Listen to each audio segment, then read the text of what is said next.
الحمد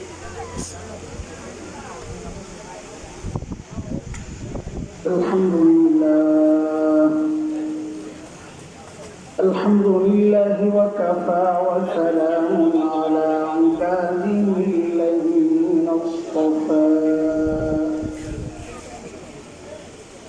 أما بعد فأعوذ بالله من الشيطان الرجيم بسم الله الرحمن الرحيم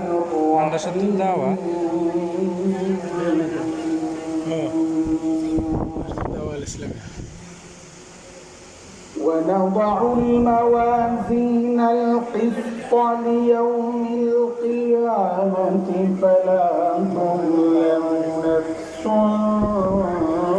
شيئا وإن كان مثقال حبة من خردل أتينا بها وكفى بنا حاسبين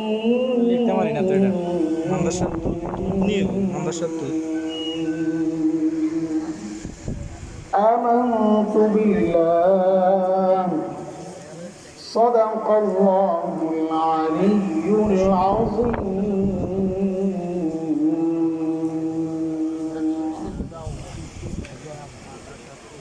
مدرسة الدعوة الإسلامية রাখালিয়ার হাফেজ ছাত্রদের দোস্তারবন্দ উপলক্ষে আয়োজিত আজকের এই বার্ষিক ওয়াজ মাহফিলের মুহতারাম সভাপতি, উপস্থিত হযরত উলামায়ে কেরাম, মুরব্বিয়ান আযম, আজিজ তালাবা, দূর দূরান্ত থেকে আগত ইসলাম প্রিয় সুধী সমাজ, পর্দার আড়ালের মা ও বোন,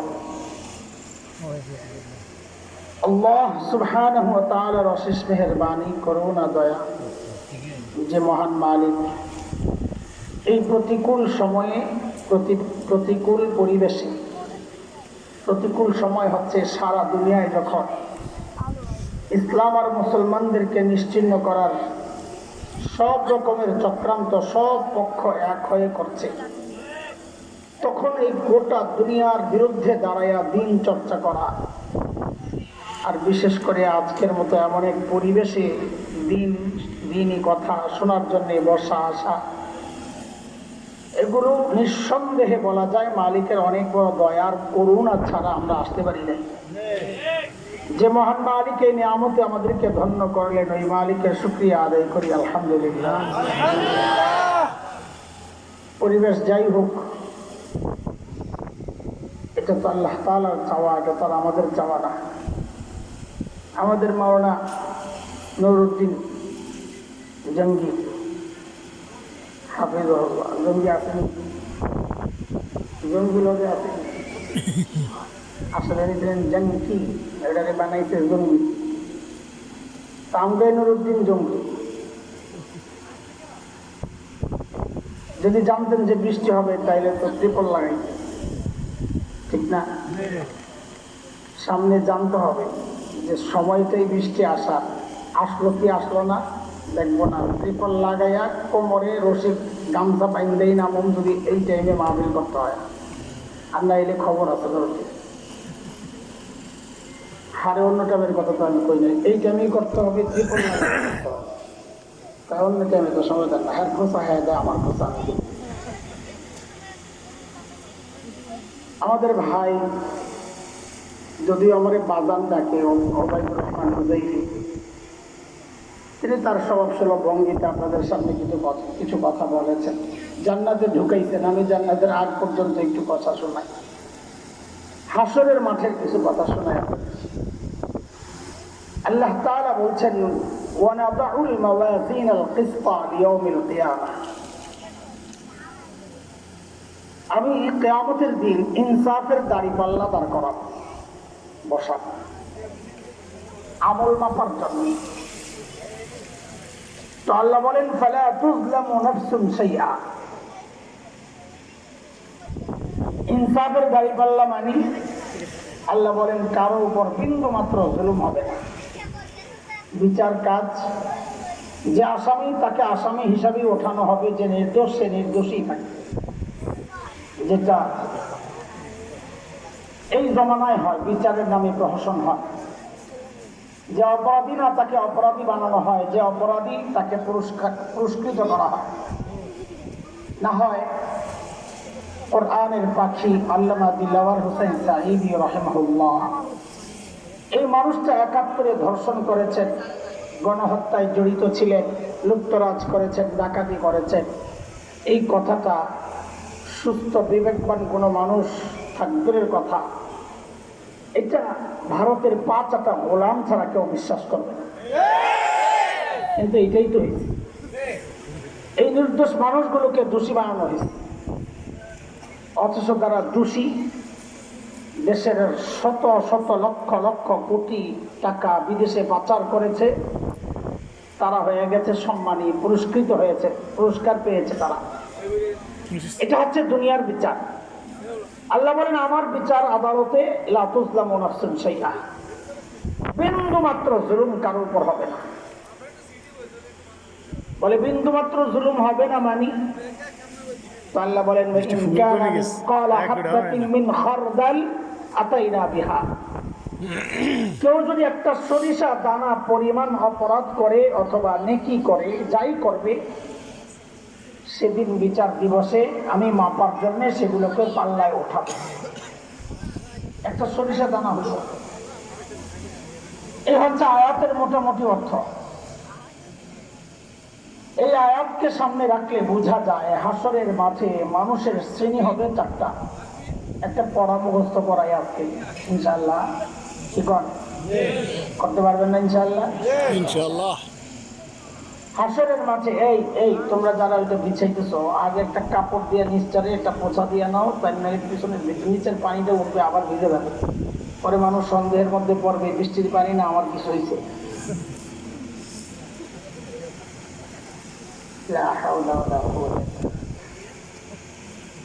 তো বলেন হাসরের মাঠে মানুষের শ্রেণী হবে কয়টা? এই শ্রেণী ৪টা কেমনে হবে, সূত্রটা বুঝলে আপনারাও ৪ শ্রেণী বের করতে পারবেন, খুব সহজ হিসাব। আপনারা তো বাজারের মানুষ, মানে আপনারা না, মানে বাজার এলাকা। আচ্ছা বলেন তো, দাড়ি পাল্লার মধ্যে পাল্লা থাকে কয়টা? 2টা। আপনাদের এই এলাকায় সবচেয়ে ভালো ফসল কোনটা? ধান নেই, সুপারি। সুপারি তার মাইকা বেচা হয় না, মাপুর না জিনিস দরকার। ধান, সয়াবিন, সয়াবিনের চাষ হয় দিকে। আচ্ছা, এক পাল্লায় সয়াবিন রাখছেন, মাপার জন্য পাশের পাল্লায় কিছু দিতে হবে। অবশ্যই। কি দিতে হবে? বাটখারা। চিনেন? তাইলে আপনারা চিনেন কেন যেন আমি জিজ্ঞেস করছি, তাহলে আমার বলতে সুবিধা হবে। অনেকে চিনে না বাটখারা। তো বলেন পাশের পাল্লায় কি দিবেন? বাটখারা। তাইলে মাপা যাবে, তাই না? এখন এক পাল্লায় সয়াবিন দিচ্ছেন, কিন্তু পাশের পাল্লায় বাটখারা দেন নাই, তাইলে মাপা যাবে? কেন যাবে না? আমি যা বলি ওটা মুখস্থ করবেন, পরবর্তীতে যতবার জিজ্ঞেস করব শুধু ওইটাই বলবেন, ওইটাই বলবেন, তাহলে আপনাদেরকে বোঝানো আমার সহজ হবে ইনশাআল্লাহ। বাটখারা নাই, মাপা যাবে না। কেন যাবে না? বলেন এক পাল্লা খালি, পাল্লা একটা খালি। আবার বলেন পাল্লা একটা খালি। আবার বলেন পাল্লা একটা খালি। আবার বলেন পাল্লা একটা খালি। একটা 7 সবক শোনাইবে বলা ভাই, মাদ্রাসা বলা ভাই বুঝবে, আপনারা বুঝবেন না। আবার আমুকটা শোনাইতে হবে, আমি আবার পরে জিজ্ঞেস করবো, পড়া শোনাইতে হবে। বলেন এক পাল্লায় সয়াবিন রেখেছেন, আরেক পাল্লায় বাটখারা রাখেন নাই, এই সয়াবিন মাপা যাবে না। কেন যাবে না? আরেক পাল্লা খালি। পাল্লা একটা খালি থাকলে কি করা যায় না মাপা? ঠিক উল্টা রাখেন, এক পাল্লায় বাটখারা রাখছেন, পাশের পাল্লায় সয়াবিন দেন নাই, তাহলে মাপা যাবে না। কেন যাবে না? মনে থাকবে ইনশাআল্লাহ। এটাই কিন্তু বয়ান, যা বুঝবেন এটা, এই কথা মনে রাখলে বাকিরা বুঝবেন, মনে রাখতে পারবেন ইনশাআল্লাহ। হাসরের মাঠে মানুষের শ্রেণী হবে কয়টা? 4টা। কেমনি? এমন এক শ্রেণীর মানুষ আল্লাহর সামনে দাঁড়াবেন, যাদের নেকির পাল্লায় নেকি তো আছে, কিন্তু গুনার পাল্লা খালি, কোনো গুনাহ নাই। আচ্ছা আপনারাই বলেন তাদের আমল মাপা যাবে? কেন যাবে না? আহা, পাল্লা খালি তো বলি নাই, একটা বলতে হবে, এক না বললে সব আউলে যাইব। পাল্লা একটা খালি, পাল্লা খালি বললে তো হইল না, এই পাল্লা তো নেক আছে, সোয়াবিন তো আছে, বাটকারা না নাই, এজন্য কি বলতে হবে? পাল্লা একটা। বলেন, আবার বলেন, এক পাল্লায় নেকি আছে, গুনার পাল্লা একেবারেই খালি, মাপা যাবে নি। কেন যাবে না? পাল্লা একটা খালি। যেহেতু মাপা যাবে না, তো তাদের ব্যাপারেই আল্লাহ তাআলার ফয়সালা, তারা বিনা হিসাবে জান্নাতে যাবে। এই যে সারা জিন্দেগি শুনছেন হিসাব হবে না, বিনা হিসাব বিনা হিসাব, এই বিনা হিসাব কারা? যাদের পাল্লা একটা খালি। পাল্লা একটা খালি থাকলে আর মাপা যায় না। হাসরের মাঠেও যাদের নেকের পাল্লায় নেকি আছে, গুনার পাল্লা খালি, তারাও বিনা হিসাবে। এটা তো বুঝলেন, কিন্তু এখন বোঝা দরকার তারা কারা। যাদের নেকির পাল্লা আছে, গুনার পাল্লা খালি, তারা কারা? আহলুস সুন্নাহ ওয়াল জামাতের আকীদা, যেই মাদ্রাসা ওয়ালাদের দাওয়াতে আপনারা আসছেন, তারা যে আকীদা লালন করে, আহলুস সুন্নাহ ওয়াল জামাআহ, ওই সুন্নি না, সুন্নি না, সুন্নি মানে আহলুস সুন্নাহ না। এই জামাতের আকীদা হচ্ছে সমস্ত নবী মাসুম, নিষ্পাপ। কোন নবী জিন্দেগিতে কোনো গুনাহ করেন নাই। করেন নাই। কেন করেন নাই, কি বিষয়, এটা আমার আলোচনার বিষয় না। তাও মাথায় কোনো পিলপিল না করে একদম পরিষ্কার করে করে আগাই কথা। কোন নবী কোনো গুনাহ জিন্দেগিতে করেন নাই। কেন করেন নাই? এটার অনেক কারণের মধ্যে একটা মৌলিক কারণ হচ্ছে, নবীরা এই জন্য গুনাহ করেন নাই কারণ আল্লাহ তাআলা নিজে নবীদেরকে গুনাহ থেকে বাঁচাইয়া দিয়েছেন। এখন তো আবার বেজাল লাগাইবেন, হুজুর আল্লাহ নবীদেরকে কেন বাঁচাইলো, আমগরে কেন বাঁচাই না, লাগবে না বেজাল? এটার জবাবও আছে। সূরা হজ, সূরা হজ 17 নম্বর পারার একদম শেষ পৃষ্ঠা আল্লাহ বলেন, আল্লাহু ইয়াসতাফি মিনাল মালাইকাতি রাসূলান ওয়া মিনান নাস ইন্নাল্লাহা সামিউন বাসীর।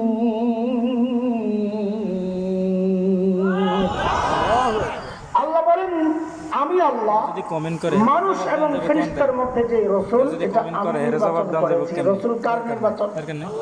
কোন রাজা বাদশাহ জনগণের ভোটে, রাতেরও না দিনেরও না। কার নির্বাচন? এখন নবীরা যদি গুনাহ করে, তা আমার আপনার মতো সাধারণ মানুষরা বলবে, এই আপনি কার নির্বাচন করলেন আম করে গুনাহ থেকে বাঁচাইতে? উনি নিজেই দেখি গুনাহ করে। এই জন্য আল্লাহ নিজেই নবীদেরকে গুনাহ থেকে বাঁচায়া দিয়েছেন। কেন? যেন আল্লাহর নির্বাচনটা প্রশ্নবিদ্ধ না হয়। বুঝে আসছেনি কথা? বুঝে আসছেনি? যেমন একটা উদাহরণ শুনি, হযরত ইউসুফ আলাইহিস সালামের নাম শুনছেন? আমার মতন কালা বেটা আছে তো? সুন্দর। কেমন সুন্দর? অনেক সুন্দর। অনেক কেমন? সুবহানাল্লাহ, সুবহানাল্লাহ।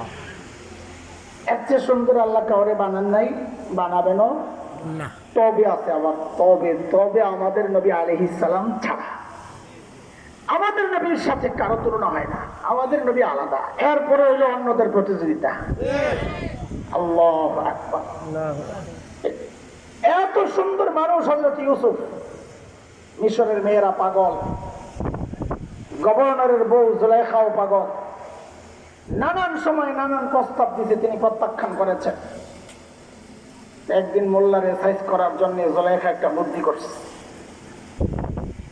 বান্দিরে দিয়া খবর দিয়া হযরত ইউসুফকে একদম অন্দরমহলে ঢুকাইছে, একেবারে ভিতরের রুম। কত ভেতর তাফসীর কিতাবে আসছে 7টা দরজা পার হয়ে ঢুকছে। কয় দরজা? ঢুইকা বান্দিরে কয় কি, এবার দরজাগুলা বন্ধ করে তুমি যাও না। আচ্ছা বলেন তো, এখন দরজা বন্ধ করে যদি যাইতে হয়, দরজা বন্ধ করবে কোন দিক দিয়া? ভিতর দিয়া না বাহির দিয়া? কারণ ভিতর দিয়ে বন্ধ করলে তার যাওয়া দেব না। এই ছোট্ট ছোট্ট কথাটাও মনে রেখেন, পরে কাজে লাগাবো ইনশাআল্লাহ। বান্দির পেছন থেকে সব দরজা বন্ধ করতে করতে গেছে। ইউসুফ আলাইহিস সালাম বলছেন, কি মহা মুসিবতে এই কথাগুলো আল্লাহ তাআলা কোরআন আল কারীমের সূরা ইউসুফের 23, 24, 25, 26, 27 লম্বা আলোচনা করেছেন। 23 নম্বর আয়াত থেকে আল্লাহ বলেন, وراودته التي هو في بيتها عن نفسه وغلقت الأبواب وقالت هيت لك قال معاذ الله إنه ربي أحسن مثواي إنه لا يفلح الظالمون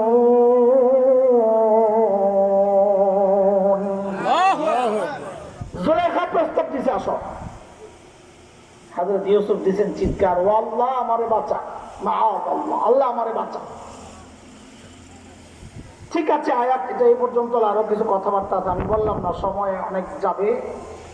কোন ইচ্ছা মারতাছি, কোন ইচ্ছা পর্যন্ত কি কয় এলাকায় কি কয় এটাই কয় আচ্ছা কয় কোন ইচ্ছা, কোন ইচ্ছা, আচ্ছা কোন ইচ্ছা মাঝখান দিয়ে চলে যায় আর কি। এটা আইল দিয়ে না যায় খেতে, মাঝখান দিয়ে ফুট বানায় না মানুষে, এটা কি ফুট কয়? কোন ইচ্ছা। তো দিকে কোন ইচ্ছা, কোন ইচ্ছা দুটোই কয়। আচ্ছা আচ্ছা, পেলাম আছে, দুটোই যায় গেছে না। আচ্ছা ঠিক। আমিও আজকে কোন ইচ্ছা ছুটতেছি, কারণ বৃষ্টি তো তাড়াতাড়ি বাইর যেমন লাগবে। 24 নম্বর আয়াতে আল্লাহ বলতেছেন, ওয়ালাকাদ হাম্মাত বিহি ওয়া হাম্মা বিহা লাউলা আন রাআ বুরহানা রাব্বিহ কাযালিকা লিনাসরিফা আনহু السوء والفحشاء إنه من عبادنا المخلصين আল্লাহ বলেন ইউসুফকে আমি নিজে বাঁচাই দিয়েছি। কাযালিকা লিনাসরিফা আনহু السوء والفحشاء, আমি বাঁচাই দিয়েছি। তাহলে নবীকে গুনাহ থেকে কে বাঁচাইছেন? কেমনে বাঁচাইছেন? আল্লাহ নিজেই বলতেছেন, واستبق الباب وقدت قميصه من دبر وألف يا سيدها لدى الباب قالت ما جزاء من أراد بأهلك سوءا إلا أن يسجن أو عذاب أليم।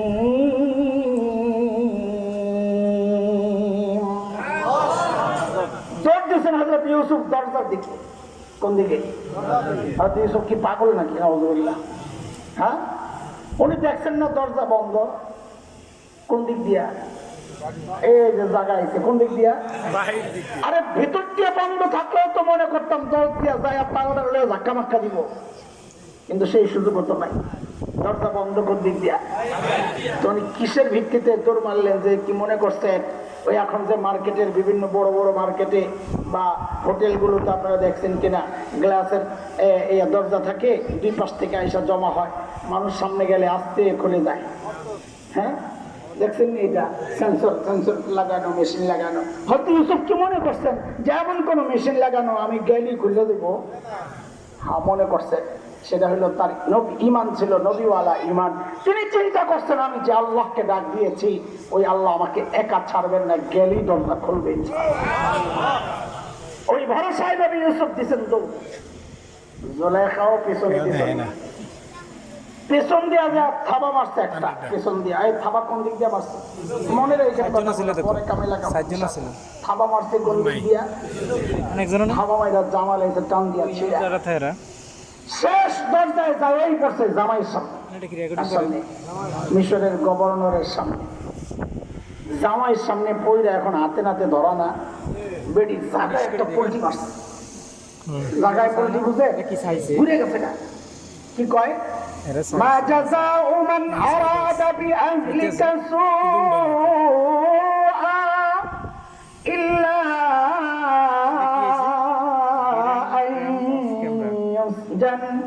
আও আযাবুন আলীম।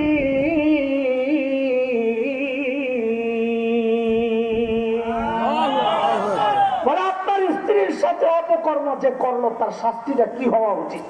দেখছেন নি কান্না, দোষ করলো কে, চাপায় কার কান্দে, নিজে দোষ করে আরেকজনের কান্দে চাপাইতেছে, পুরাই হাসিনা স্টাইল। কেনা ঘটনা আসেনি এখন কিছু ঝামেলার আগে আমার নুরুদ্দিন কইছে হুজুর একটু বয়ানটা একটু আগের বছর করা কইছি তো পরের বছর আইসার একটা একটু এখনো কি নুরুদ্দিন কই গেল, পাগলায় ভাগছে নাকি? এখনো কি একটুই আছেন না কম যাবো কিছু? পালাইছে। আল্লাহ আল্লাহ মেরি কয় কি আপনার স্ত্রীর সাথে অপকর্মের চেষ্টা যা করলো তার কি শাস্তি হওয়া উচিত? এখন নিজেই সিদ্ধান্ত দেয়, কারণ বড় ঘরে চালাইকে বেরিয়ে নিতে জানেননি, বাইরে মাস্তানি ভিতরে যাই আজি হুজুর বউর কাছে সব ধরা।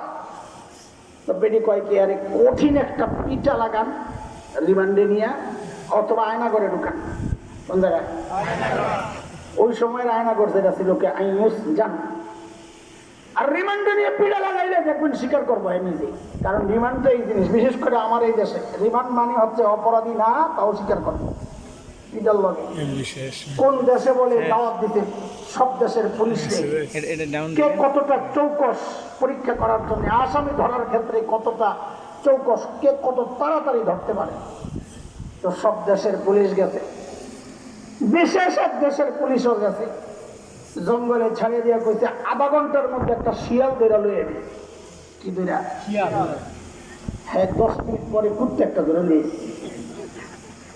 আনার কথা আনতে কইছে কি করিনি, তোরা তো কুত্তা ধরতে কয় রে, শিয়াল আনতে কইছে। কয় স্যার মাত্র 10 মিনিটে না গেছে, আরো তো 20 মিনিট আছে, আমার মাত্র 10 মিনিট সময় দেন, আমি ওরে রিমান্ডে নেই, নিলে নিজেই কইব আমি শিয়াল।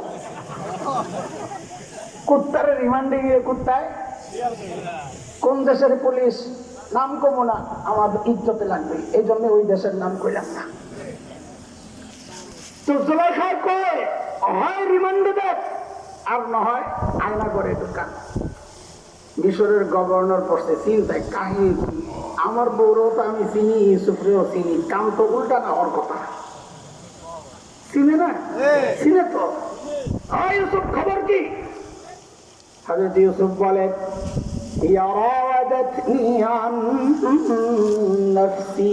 আমি কিচ্ছু করি নাই, যা করছে বিধি করছে। তুমি যে করো নাই প্রমাণ দাও। এই জায়গায় উল্টা দুনিয়ার আদালত, ইসলামী আদালত, শরিয়া সিস্টেম হচ্ছে প্রমাণ দিবে বাদী, যে মোকদ্দমা দায়ের করে, যে বিচার দেয়, যে দাবি করে প্রমাণ সে দিবে। আল বাইয়িনাতু আলাল মুদ্দাঈ, ইসলামের শরিয়ার বিধান। যে দাবি করে প্রমাণ সে দিবে। এখানে অপরাধের দাবি করছে কে? ইউসুফ আলাইহিস সালাম না জুলাইখা? কাজে প্রমাণ কার দেওয়ার কথা? নবী ইউসুফের না জুলাইখা? অথচ চাওয়া হচ্ছে কার কাছে? এটা কি সিস্টেম মতো আছে না উল্টাইছে? কেন উল্টাইলো? কারণ তখন জুলাইখারা ক্ষমতায় থাকলে আর নিয়ম মানা লাগে না, নিয়ম ভাঙলেই তখন নিয়ম। আরে কথা বলেন না, আগামাতা কিছু বুঝে না। বৃষ্টির মধ্যে টেনাই গেছে না, তারা টেনাইলে কথা কম যাইব না, আমার লোক জব কম লাগবো ইনশাআল্লাহ। বলে প্রমাণ দাও। হযরত ইউসুফ প্রমাণ পাবো, ভিতরে আসছিলাম আমি আর বেরি, কিন্তু ভিতরে ভিতরে ওই বিশ্বাস ডাক দিচ্ছেন কারে? আমার চিন্তা করে লাভ কি, প্রমাণের ব্যবস্থা আল্লাহই করে। এর মধ্যে দেখে পিচ্ছি একটা কান্না আসতেছে অনবরত, একদম চলছে, মেশিন একটা ধরে দিছে। এটা ছিল জুলাইখার ফুফাতো বোনের ছেলে। হযরত ইউসুফ বুঝছেন কই পিচ্ছির কান্না কেন থামতেছে না, মনে হয় আল্লাহ ওর মধ্যে আমার মুক্তির ব্যবস্থা রাখছে, বলে সাক্ষী দিব পিচ্ছি। জুলাইখা তো খুশি, চান্দু খাইতো না, অস্বীকার করতাম তোমারও প্রমাণ নাই আমারও প্রমাণ নাই, পিচ্ছির আমরা পিচ্ছি অপরাধ কে করছে, কব আর খাইবার নাই, ঠিক না? কিন্তু মিশরের গভর্নরও বুঝছে ইউসুফ তো চ্যান্সের মানুষ না যে ফালতু একটা ফাতরামি করে হয়েছে, নিশ্চয়ের মধ্যে কোনো খবর আছে না, এই কথা বলতেন না। এই পিচ্ছি নিয়ে আসো। আল্লাহু আকবার। পিচ্ছিকে আনার সাথে সাথে পিচ্ছির কান্না বন্ধ হয়ে গেছে, কুদরতের কারিশমা শুরু হয়ে গেছে। পিচ্ছিকে গুনাহ করছে, অপরাধ কার? পিচ্ছি যদি সরাসরি বলতো নবী ইউসুফ পাক, জুলাইখা না পাক, দোষী, এলাকার মানে ওই দরবারের যেগুলো আছিল ওগুলো বলতো আরে মোল্লার কাম, মোল্লারা যে কত নাটক করতে পারে, জাদু করছে জাদু, মোল্লারা রং মাইকেও সাপ্লাই শুয়ে থাকতে পারে। কথা বলে না এই মানুষগুলো মানুষগুলা কথা কয়, কথা না বলে আমার কথাই বলে। মোল্লারা বহু নাটক পারে, সাপলা চত্বরে রং মাইকা শুয়ে আসিল বলে, কত নাটক পারে, আহারে কত কথা পেঁচা পারে। তো বললে ইউসুফ জাদু কইরা পিচ্ছির মুখ দিয়ে এই কথা বের করছে। আল্লাহ এই জন্য সরাসরি কথা এইভাবে বের করে, আল্লাহ এমন ভাবে সিস্টেম করে কথা বের করছেন, এখন লড়াচড়ার কোনো সুযোগ নাই। পিচ্ছি কি বলে? ইউসুফ আলাইহিস সালামের জামা চেক করে। পিচ্ছি কি বলে?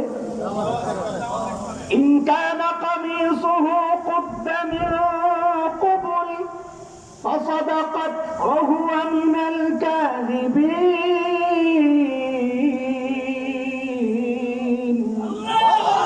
ওয়া ইন কানা কামিসুহু কুদ্দা মিন দুবুর فكذبت وهو من الصادقين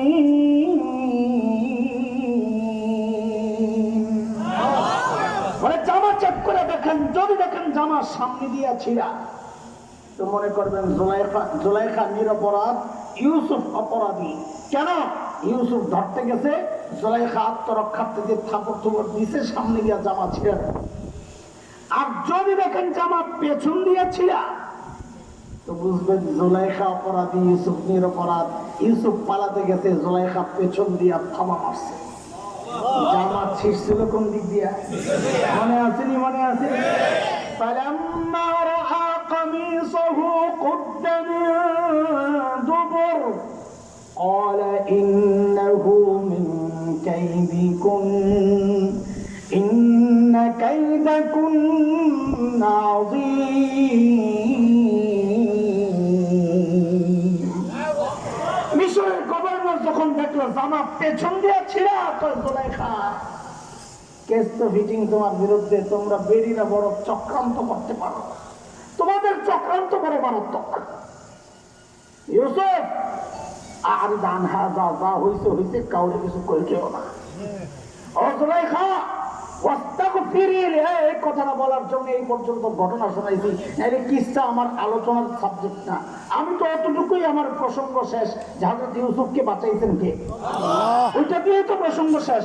আমার দলিলের জন্য একটুকি যথেষ্ট ছিল। গল্পের এই পর্যন্ত আনছি বিশেষ এক কারণে, সেটা হচ্ছে এই যে এই কথাটা হযরত ইউসুফ বলেন, হযরত আজিজ মিশরের গভর্নর বলেন, জুলাইখা ওয়াস্তাগফিরি লিযামবিক ইন্নাকি কুনতি মিনাল খাতিইন। জুলাইখা অপরাধ কইরা এত ফাজলামি করতে হয় না, অপরাধ করলে দোষ স্বীকার কইরা ক্ষমা চাওয়া এটা উচিত, তুমি তাই করো।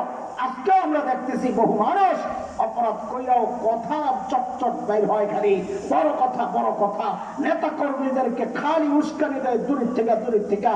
না না, উল্টা পাল্টা কথা বলছো, পোলাপান 32 নম্বর গুড়াইয়া দিছে, আরো বেশি উল্টা পাল্টা কথা বলবা তো ওই টঙ্গি পাড়ারও সব গুড়াইয়া দিবেন।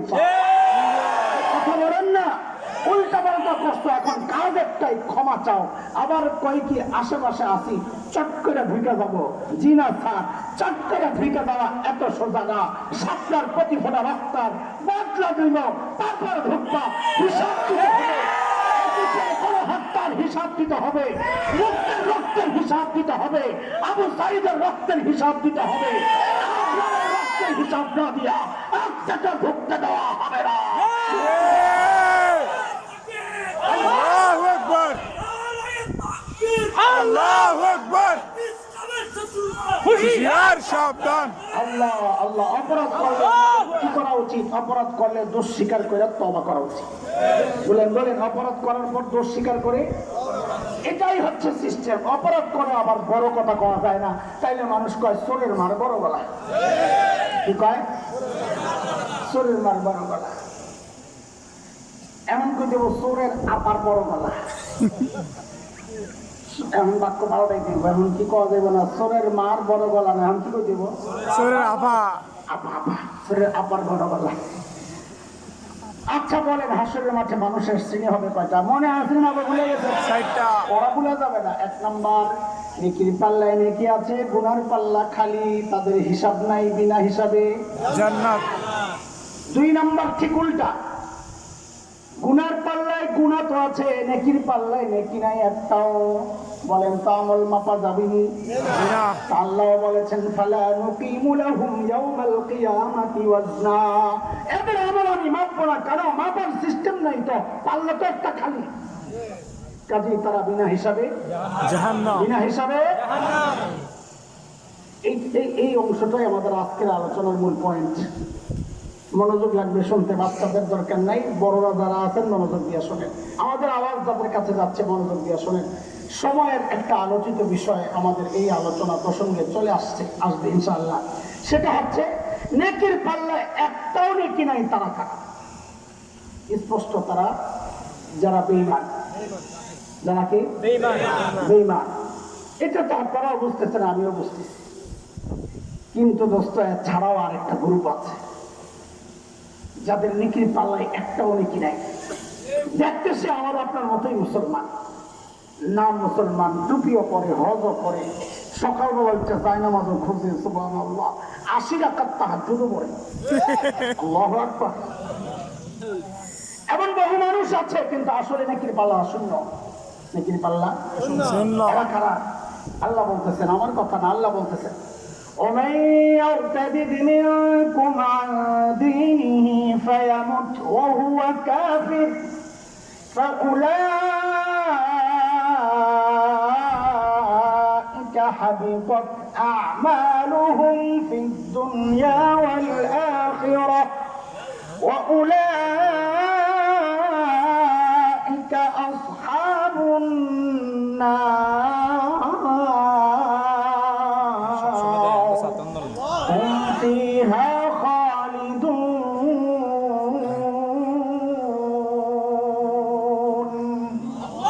আল্লাহ বলেন যারা মুরতাদ হয়ে গেছে তাদের নেকির পাল্লা একদম শূন্য, সব আমল বাতিল। মুরতাদদের সব আমল বাতিল। খুব খেয়াল করে শুনে, শেখ আবুল হাসান আলী নাদভী রহমতুল্লাহি আলাইহি বলেছেন একটা কথা, এই মুরতাদ বুঝেন যারা দিন থেকে বের হয়ে যায় তাদেরকে কি বলে? শেখ আবুল হাসান আলী নাদভী বলেন মুরতাদ মানুষ সাহাবী যুগেও হয়েছে। মুসাইলামাতুল কাযযাবকে যারা নবী মানছে, আসওয়াদ আনাসিকে যারা নবী মেনেছে, যারা যাকাত দিতে অস্বীকার করেছে, মুরতাদ মানুষ সাহাবী যুগেও হয়েছে, মুরতাদ মানুষ এই যুগেও হচ্ছে। পার্থক্য কি? পার্থক্য হলো ওই যুগে যারা মুরতাদ হতো তারা নিজেরাও জানতো আমি মুরতাদ, আমি ইসলাম থেকে বের হয়ে গেছি। যে সমাজে মুরতাদ হয়েছে ওই সমাজও জানতো তারা মুরতাদ, যার কারণে হযরত আবু বকর তাদের বিরুদ্ধে জিহাদের ঘোষণা দিয়েছেন। এই যুগে মানুষ তার চেয়ে আরো বহুগুণ বেশি মুরতাদ হচ্ছে। পার্থক্য হইল যে মুরতাদ হয়েছে সে নিজেও জানে না আমি মুরতাদ হয়ে গেছি, যেই সমাজে মুরতাদ হয়েছে ওই সমাজও জানে না সে মুরতাদ হয়ে গেছে। কেন? কারণ হচ্ছে আমরা দেখেছি এই মুরতাদ গুলো তাদের জানাজাও হয়, কুলখানিও হয়, বার্ষিকীও হয়, তাদের জন্য কিছু মৌলবী দোয়াও করে। কথা বলেন না? অথচ আল্লাহর আদালতে সে মুরতাদ। বিনা হিসাবে জাহান্নাম। বলেন, বিনা হিসাবে জাহান্নাম। দোস্ত, ঈমান হারা হওয়ার জন্য শরীয়তের সমস্ত বিধানকে অস্বীকার করা, আল্লাহকে অস্বীকার করা, আখিরাত অস্বীকার করা, আযাবকে অস্বীকার করা, জান্নাত জাহান্নাম অস্বীকার করা, নবী রাসূল অস্বীকার করা, কিতাব অস্বীকার করা, এগুলো সব দরকার নাই। আপনি দাড়ি রাখেন নাই, সারা জিন্দেগি গুনাহ করছেন, আল্লাহ চাইলে মাফ করে দিতে পারেন, কিন্তু আপনি দাড়ি নিয়ে কটূক্তি করবেন, সাথে সাথে ঈমান চলে যাবে। আপনি পর্দা করেন নাই সারা জিন্দেগি, আপনি হারাম কাজ করেছেন, আল্লাহ চাইলে মাফ করে দিতে পারেন, কিন্তু আপনি পর্দাকে নিয়ে কটূক্তি করবেন, সাথে সাথে ঈমান চলে যাবে। আপনি জিনা করছেন, কবিরা গুনাহে লিপ্ত হচ্ছেন, আল্লাহ চাইলে আপনাকে ক্ষমা করে দিতে পারেন, কিন্তু আপনি জিনাকে বৈধতা দিবেন, বৈধতা দেওয়ার জন্য সুপারিশ করবে, যারা জিনা করবে তাদেরকে শ্রমিকের মর্যাদা দেওয়ার আবেদন জানাবেন, খোদার কসম আপনি মুরতাদ হয়ে গেছেন। আরে কথা বলেন না, কথা বলেন না। এই সময় কথাগুলো কেন বলছি? বলছি কলিজায় আমাদের শান্তি নাই, কারণ গড় হারে দেশের মানুষকে মুরতাদ বানানোর মিশন নিয়েছে একটা শ্রেণী। আপনারা ইতিমধ্যেই জেনেছেন আমাদের অন্তর্বর্তীকালীন সরকার, ডক্টর ইউনূস সরকার, এই সরকার আসলো, আমরা আশায় আশায় বুক বাঁধলাম যে আলহামদুলিল্লাহ বছরের ফেসিস্টদের যে জমানা শেষ হয়েছে, নির্মম নিষ্ঠুরতার যে নজির আমরা দেখেছি, দিন পালনে যে বাধা আমরা পেয়েছি, এগুলো সব শেষ হবে, শান্তিতে আমরা বসবাস করব, আবারও শান্তিতে দিনের প্র্যাকটিস করব, আবারও মসজিদ মাদ্রাসার ভিতরে আমরা ঢুকে যাব, এমন একটা আশায় আমরা আশা বুকে ধারণ করেছিলাম। কিন্তু দুর্ভাগ্যজনক হলো সত্য, আমাদের কপালে সেই সুখ নাই। কিছুদিন পরই আমরা দেখলাম বাংলাদেশের সংবিধান সংস্কারের জন্য ইউনূস সরকার কিছু কমিশন গঠন করলো, যাদেরকে দায়িত্ব দেওয়া হলো সংবিধানের বিভিন্ন অংশ নিয়ে একটু গবেষণা করে সংস্কারের পরামর্শ দেওয়ার জন্য। 11টা কি 12টা, এর মধ্যে একটা কমিশন ছিল নারী বিষয়ক সংস্কার কমিশন। জানেন তো আপনারা এটা? গত 19 অক্টোবর, খুব ভালো করে শোনেন, গত 19 অক্টোবর, গত 19 এপ্রিল, এই যে এই মাসেরই, এই গত মাসের 19 এপ্রিল সেই নারী বিষয়ক সংস্কার কমিশন সরকারের কাছে বিশাল এক প্রস্তাবনা পেশ করেছে, যার মধ্যে অনেকগুলো বিষয় এমন আছে যেগুলো সরাসরি কোরআনকে অস্বীকার করা হয়, সরাসরি কোরআনকে করি তারা সেগুলো বলেছে। কিছু বিষয় আছে ব্যাখ্যা সাপেক্ষে শরীয়তের বিরোধী। দোস্ত, এই নারী কমিশনের যারা সদস্য, শুরুতে এদের ব্যাপারে আমাদের আপত্তি ছিল, কারণ এই নারী কমিশনের সদস্যরা বাংলাদেশের সাধারণ নারীদের প্রতিনিধিত্ব করে না। এদেশের অধিকাংশ নারী যারা দিন মানে, দিন না মানলেও দিন বিশ্বাস করে, পর্দা করে না কিন্তু পর্দানশীল নারীকে শ্রদ্ধা করে, ভালোবাসে, অধিকাংশ মেয়েদেরই এই অবস্থা। এদের কোনো প্রতিনিধি সেখানে রাখা হয় নাই, ইমানদারদের কোনো প্রতিনিধি রাখা হয় নাই। রাখা হয়েছে কাদের? যারা পশ্চিমাদের পয়সা খেয়ে খেয়ে তাদের কৃষ্টি কালচার এদেশে প্রতিষ্ঠা করতে চায়, সেই এনজিও কর্মীদেরকে এই কমিশনের সদস্য করা হয়েছে। ঠিক আছে, করেছে সরকার, যাদেরকে পছন্দ করে তাদেরকে করেছে, বুঝলাম। কিন্তু যখন তারা তাদের কমিশনের রিপোর্টটা পেশ করলো, প্রস্তাবনা পেশ করলো, তখন আমাদের ভেতরে আগুন জ্বলে উঠলো। কারণ কি? আমরা শান্তিপ্রিয় মানুষ, সব জায়গায় আমরা ছাড় দিতে পারি, কিন্তু আমরা মুসলমান, যখন দিন আক্রান্ত হয় তখন আমরা চুপ থাকতে পারি না। আমরা পরি তো কাপড়ের টুপি একদম নরমাল, মুঠির মতো আনা যায়, কিন্তু যখন দিন আক্রান্ত হয় এই মাথায়, তখন আমরা লোহার টুপি পরতে একটু দ্বিধা করি না। কথা বলেন না, কথা বলেন না। আমরা তো হাতে রাখি মিসওয়াক, কিন্তু যখন আমার দিন আক্রান্ত হয় এই নরম হাতে, তখন শক্ত তলোয়ার হাতে নিতে আমরা একটু দ্বিধা করি না। আমাদের স্পষ্ট কথা, সেই ধারাগুলো কয়েকটা আলোচনা করব ইনশাআল্লাহ, কিন্তু করার আগে সারা বাংলাদেশ থেকে আওয়াজ ওঠানো দরকার।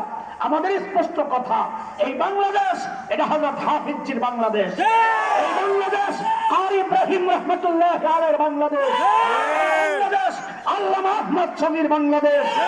এই বাংলাদেশে কোরআন সুন্নাত বিরোধী কোন আইন করতে হলে আমাদের লাশের উপর দিয়া করতে হবে। বন্যা বয়ে যাবে, রক্তের বন্যা বয়ে যাবে। আল্লাহু আকবার, আল্লাহু আকবার।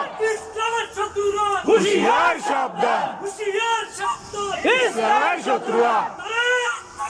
আল্লাহু আকবার। সর্বপ্রথম কথা হচ্ছে, তাদেরকে দায়িত্ব দেওয়া হয়েছে নারী বিষয়ক যে আইনের ধারাগুলো আছে সেগুলো নিয়ে সংস্কারের পরামর্শ দেওয়া, কিন্তু তারা সংবিধান পরিবর্তনের পরামর্শ দিয়ে সর্বপ্রথম, এটা একটু পরে নিছে, কিন্তু সংবিধানের সর্বপ্রথম নিয়ে তাদের কথা যে রাষ্ট্র একটা ইহজাগতিক সত্তা, এর সাথে আখিরাতের কোনো সম্পর্ক নাই।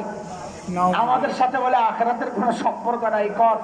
কাজেই সেখানে কোন ধর্মের কোন বক্তব্য দিয়া ওই সংবিধান শুরু করা যাবে না। তার মানে ওই যে বিসমিল্লাহ, আল্লাহর উপর আস্থার ভরসা, এগুলা বাদ দিয়া বহুত্ববাদকে এই দেশে ঢুকাইতে তারা চাচ্ছে। এটা সুপারিশ করা হয়েছে যেন আল্লাহর নামের উপর পূর্ণ আস্থার ভরসা এই কথাটা সংবিধানে না থাকে, এটাকে কেটে দেওয়া হোক। তাকে তো এই দায়িত্ব দেওয়াই হয় নাই, তাইলে সেই জায়গায় কেন গেল? প্রথম প্রশ্ন। এটা একটা কিসা শোনা লাগবে, কেন গেল? এক বক্তা ওয়াজ মুখস্থ করছে কারবালা। কিসের কারবালা? তার ওয়াজই একটা, জেনে যায় শুধু কিসের ওয়াজ করে? ভালো করে মুখস্থ করছে, মানুষের কান্দায় টান্দায় হতায় না। এক জায়গায় বয়ানের দাওয়াত পড়ছে রজব মাসে। কোন মাসে? যাওয়ার পর আয়োজকরা কয়, হুজুর সামনে তো সবে মেরাজ, মেরাজ একটু মেরাজের উপরে আলোচনা করলে ভালো হয়। তো বাদ পার, কোনো অসুবিধা নেই, আলহামদুলিল্লাহ এই বিষয়ে আমার ভালো দক্ষতা আছে, এই বিষয়ে এক বয়ান করবো, কোনো সমস্যা নেই, ভাববেন না এটা নিয়ে। একটা কোরআন শরীফ আনেন, দেখে দিবি, তাফসীর করবো। যাইয়া বসছে। মেরাজ কে গেছেন আপনারা জানেন না? মেরাজে কে গেছে? কে গেছে? নবী আলাইহিস সালাতু ওয়াস সালাম। তো যাইয়া পাবলিকের প্রথমে জিজ্ঞেস করে, ভাই মেরাজে কে গেছেন আপনারা জানেন? জি। কে গেছেন? আমাদের নবী আলাইহিস সালাম। নবী আলাইহিস সালাম কি ছিলেন? তিনি ছিলেন হযরত হাসান হুসাইনের নানা। কান্না না, আরে কথা বল না। হুসাইনের নামটা আমার মুখে উচ্চারিত হওয়ার সাথে সাথে আমার কলিজাটা ছিঁড়ে যাচ্ছে। আমার তো সেই কারবালা হৃদয় বিদারক ঘটনা মনে পড়ে গেল। চলে গেছে কারবালা। কারবালার পুরা ঘটনা 1.5 ঘন্টা করে মুখস্থ করছিল। এটা কইয়া যেই দেখছে টাইম শেষ, কাহা আমাকে তো মেরাজের আলোচনার বিষয়বস্তু দেওয়া হয়েছিল, আজকে সময় তো শেষ হয়ে গেল। আবার আগামীতে আসলে আপনাদেরকে মেরাজ বিষয়ক কোরআন হাদিস সুন্নাহ মোতাবেক একটা আলোচনা আপনাদেরকে শোনাবো ইনশাআল্লাহ। আজকে গেলাম এই কথা কয়ে কাইটা পড়ে। আসলে তারে আলোচনা যেটাই দিব মুখস্থ করছে একটাই, কিসের ঘটনা? এখন কুড়ামুড়ে তো হেনি যাবো না, এটাই তো স্বাভাবিক নাকি? এই শয়তানগুলোর মাথায় ঢুকে আসছে ইসলাম বিদ্বেষ। এই জন্য ওরা দায়িত্ব দেওয়া হয়েছে নারী বিষয়ক পরামর্শ দেওয়ার জন্য। ওই জায়গা থেকে গেছে সংবিধানে আল্লাহর নাম সরানোর জন্য। কেন? মাথায় বিষ একটা ঢুকছে, সেটা হলো রাষ্ট্র থেকে ইসলামকে তাড়াইতে হবে। সবচেয়ে জঘন্য যে কয়েকটা বিষয়, এগুলোই শুধু আপনাদেরকে আমরা শোনাতে চাচ্ছি এই জন্যে যে এটা শুধু আলেম ওলামাদের দায়িত্ব না। আপনি মুসলমান না? মুসলমান না? মুসলমান না জানতে চান? বলেন মুসলমান না? মুসলমান না? মুসলমান হন। প্রত্যেকটা মানুষের ইমানি দিন এটা এখন দায়িত্ব হচ্ছে এর বিরুদ্ধে বসে ওঠা, প্রতিবাদের আওয়াজ ওঠানো, তাদেরকে জানাইয়া দেওয়া আমরা একা নই। আমরা কেউ নৌকায় ভোট দেই, কেউ ধানের শীষে দেই, কেউ দাড়ি পাল্লায় দেই, কেউ হাত পাখায় দেই, মার্কা আমাদের ভিন্ন ভিন্ন, ভোট দেয় ভিন্ন ভিন্ন, কিন্তু দেশের স্বাধীনতা সার্বভৌমত্ব রক্ষায়, ঈমান আর শরিয়া রক্ষায় আমরা সবাই এক। আমরা মুসলমান, আমরা কোরআনকে ভালোবাসি। কোরআন আক্রান্ত হলে কাউকে ছাড় দেওয়া হবে না। এই আওয়াজটা উঠাইতে হবে সব জায়গা থেকে ইনশাআল্লাহ। তারা বলে কি জানেন? দেখেন অনেক লম্বা আলোচনার সুযোগ আমার নাই, পরিবেশটাও এমন না। আমি খুব সংক্ষেপে 1-2টা বইলে আপনি বিদায় নিব। সবচেয়ে ভয়ঙ্কর যে দিকটা, আচ্ছা একটা কথা ভেঙে নেই আপনাদের কাছে, অনেকেরই প্রশ্ন আসবে, আপনাদেরকেও প্রশ্ন করতে পারি। আগামীকাল জুমায় অনেক ইমাম সাহেব আলোচনা করবে, মুসলিমরাও জানতে চাইতে পারে, কারণ ইউনিট সরকারের প্রতি অনেকের দুর্বলতা আছে, আমাদেরও আছে, অস্বীকার করছি না, কিন্তু তার চেয়ে বেশি দুর্বলতা আমাদের কোরআনের কাছে, শরীয়তের কাছে। আমরা দায়বদ্ধ, কোরআন শরিয়া রক্ষা করার জন্য আমরা দায়বদ্ধ। এর জন্য আমাদের জীবন গেলে জীবন যাবে, তা আমাদের কোনো পরোয়া নাই না। আচ্ছা আপনাদের? আমাদের কোনো পরোয়া নাই। আর আল্লাহর দিনের জন্য যদি জীবনটা যায়, তো আমি মনে করবো আমার জীবনটা কামিয়াব, ঠিক কিনা বলেন? আল্লাহ আল্লাহ আল্লাহ। তো জিজ্ঞেস করবে, হুজুর এটা তো মাত্র প্রস্তাবনা দিচ্ছে, পাস তো হয় নাই, আপনারা এত গরম হয়ে গেলেন, পরামর্শ তো আসতেই পারে। তো আমাদের 2টা কথা। 1 নম্বর কথা হচ্ছে, মুসলমানের এই দেশে এত বড় স্পর্ধা ওরা কেন দেখালো? এই কমিশনটাকে বাতিল করতে হবে। প্রথম কথা, প্রস্তাব তো দিতে পাস করেন নাই মানলাম, কিন্তু এই কমিশন বাতিল করতে হবে যারা সরাসরি কোরআন বিরোধী প্রস্তাব দেয়। দ্বিতীয় কথা হইলো, আমরা খামাকা এতটা মুরব্বীরা এতটা গরম খামাকা হয়ে গেছে এমনটাও ভাবার কোনো কারণ নাই। কেন জানে? ইউনূস সাহেবের ভেরিফাইড আইডি পেজ আছে একটা, ফেসবুকের পেজ। ওই পেজের মধ্যে তার অফিস থেকে ওই সুপারিশের প্রস্তাবনাগুলোর ভয়ঙ্কর যেই কয়েকটা অংশ, তার মধ্যে একটা অংশ এমন শরিয়া আইন মানতে বাধ্য করা হলে মেয়েরা বৈষম্যের শিকার হয়। নাউজুবিল্লাহ বলেন না। নাউজুবিল্লাহ। শরিয়া আইন বুঝি মেয়েদের মধ্যে বৈষম্যের সৃষ্টি করছে। আপনারা বলেন হ্যাঁ, ইসলাম কাউকে ঠকায় নাই। ন্যায্য বন্টন রীতি হচ্ছে ইসলামের। কেমনি কি আমি পরে আপনাদেরকে বুঝাই দিচ্ছি ইনশাআল্লাহ। কিন্তু এই কথাটা ইউনূস সাহেবের ভেরিফাইড ফেসবুক পেজ থেকে যখন প্রচার হয় আর বলা হয় যে আমাদের এই দায়িত্বের মধ্যেই এগুলা বাস্তবায়ন করতে হবে খুব দ্রুত, তখন আমরা বুঝি আর কোন কমিশনের সুপারিশকে আপনারা আপনাদের ফেসবুক পোস্টে শেয়ার করলেন না, শুধু এই নারীবাদীদের নারী সংস্কার কমিশনের এই অংশটুকু কেন শেয়ার করলেন, কেন এটা দ্রুত বাস্তবায়নের এত আগ্রহ আপনাদের? বোঝা গেল আসলে আপনাদের উস্কানিতে তারা এই কাজগুলো করছে। আপনারা সবই এক। এই জন্য প্রস্তাব হওয়ানি আপনারা পাশ করার এটাকে বাস্তবায়ন করার আপনারা যে দুর্বিসন্ধি চালাচ্ছেন এটা আমাদের কাছে স্পষ্ট। এই জন্য ওলামারা, হেফাজতে ইসলামের মুরব্বীরা, বাংলাদেশের সব অঙ্গনের মুরব্বীরা বসে উঠেছে যে কোনো মূল্যে এটাকে রুখতে হবে ইনশাআল্লাহ। এবার আপনাদেরকে আমি বলি, তাদের আপত্তির জায়গাটা অনেক। একটা আপনাদেরকে বলি, ছেলে মেয়ের বৈষম্য। বাবার সম্পত্তি পাওয়ার ক্ষেত্রে নাকি ইসলাম মেয়েদেরকে ঠকিয়েছে। নাউজুবিল্লাহ। বলে কেমনে ঠকাইলো? বলে একই বাবার ছেলে একই বাবার মেয়ে, অথচ আল্লাহ কোরআনে কি বলেন? সূরা নিসা 11 নম্বর আয়াত আল্লাহ বলে, ইউসিকুমুল্লাহু ফি আওলাদিকুম লিয-যাকারি মিসলু হাযযিল উনসায়াইন। আপনারা আমার সাথে বলেন, এক বাবার ছেলে একটা মেয়ে একটা। ইসলাম সম্পদ বন্টন কিভাবে করেছে আমার সাথে বলবেন। ছেলে পাবে যা, বলেন সবাই বলেন, মেয়ে পাবে অর্ধেক। মেয়ে পাবে যা, ছেলে পাবে ডাবল। আবার বলেন, ছেলে পাবে যা, মেয়ে পাবে অর্ধেক। মেয়ে পাবে যা, ছেলে পাবে ডাবল। এই সিদ্ধান্ত এটা আমার আল্লাহ, হেফাজতে ইসলামের আল্লাহ, আল্লামা আহমদ শফি, জামাত ইসলামের, আপনাদের এই রাখালিয়া মাদ্রাসার মুহতারাম মুহতামিম সাহেবের, আপনাদের এই সিদ্ধান্ত কার? আল্লাহ। চিৎকার করে বলেন কার? আল্লাহ। সিদ্ধান্ত দেওয়ার অধিকার কার? আল্লাহ। আলা লাহুল হুকম ওয়াল আমর। জমিন যার, আইন চলবে। আইন চলবে। বলেন জমিন যার, আইন চলবে। আল্লাহু আকবার। তারা বলে এখানে বলে বৈষম্য হয়েছে। আমরা বলি বৈষম্যর কি দেখলা তুমি? কই যে মেয়েরে দিছে অর্ধেক, ছেলেরে দিছে অর্ধেক। বলে খালি এইটাই দেখলা, বাকিটা দেখলা না? সমান সমান দিতে চাও যে বাকি কথা জানো? বলে বুঝলাম না। তো বুঝো, ওই আমরা এমনি বুঝাই, এক বাবার এক ছেলে এক মেয়ে, নানার বাড়ি যাবে, আব্বু নানার বাড়ি যাবো। তো বাবা বলে যাও, কিছু খরচপাতি দাও। তো বাবা মেয়েরে দিছে 50 টাকা, ছেলেরে দিছে 100 টাকা। ভালো করে বুঝেন, মেয়েরে দিছে কত, ছেলেরে দিছে কত? 100। দিয়া কি বলছে? দিয়া ছেলেরে বলছে, আব্বু যাওয়ার ভাড়াটা তুমি দিও, আসার ভাড়াটাও তুমি দিও। যাইতে 50, আইতে 50। আপনারা কত? এইবার মেয়ের রয়েছে কত? 50। ছেলের রয়েছে কত? 0। হ্যাঁ, 0, শূন্য। এখন কি হয়েছে ঘটনা দেখেন, যেই খালি মেয়েরে 50 দিছে, ছেলেরে 100 দিছে, তো নারীবাদী একটা সামনে আসলে লাভ দিয়ে উঠছে দাঁড়াইয়া, আপনি এমন জানেন কেন? এত বৈষম্য কেন আপনি করলেন মেয়ের প্রতি? বলে কি করলাম? বলে মেয়েরে দিলেন 50, ছেলেরে দিলেন 100, এমনটা কেন করলেন? সমান সমান দিতেন। আরে বদমাইশ, হাড্ডি কোথাকার বদমাইশের, তুই এদূর দেখলি, পরের কথাটা দেখলি না? যে ছেলেরে যে বাবা বললেন যে তুমি যাওয়ার খরচও দিবা, আসার খরচও দিবা, তুমি ব্যালেন্স শিট দেখো, লাস্টে কার কত আছে? মেয়ের রয়ে গেছে 50 টাকা, ছেলের নাই 1 টাকা। তাহলে আসলে বৈষম্যের শিকার কে? ছেলে না মেয়ে? আমরা বলি না বৈষম্যের শিকার? আল্লাহ ছেলের আবার আরেক দিক দিয়া দিছে, শক্তি দিছে, সামর্থ্য দিছে, বাইরে যেতে পারে, একা একা চলতে পারে। বৈষম্যের শিকার কেউ হয় নাই, ইনসাফের মোকাবেলা হয়েছে। এটা আরেকটু ভালো করে বোঝেন আপনারা। দেখেন আমাদের মাদ্রাসার মুহতামিম সাহেব নুরুদ্দিন ভাই, আমরা খুব মহব্বত করি, জন্য মাঝে মাঝে উল্টা পাল্টা শব্দ যেটাই বলি না কেন আপনারা আবার এটি করেন না, আমাদের ছোট ভাই, এই জন্য আমরা বলি। মাওলানা আল্লামা নুরুদ্দিন জঙ্গি রাহিমাহুল্লাহ, আরে আমিন কম রহমত আল্লাহ খালি বললেই লাগবো, আগ করে বলে দিচ্ছে। আল্লাহর রহমত জিন্দা থাকতে লাগে না?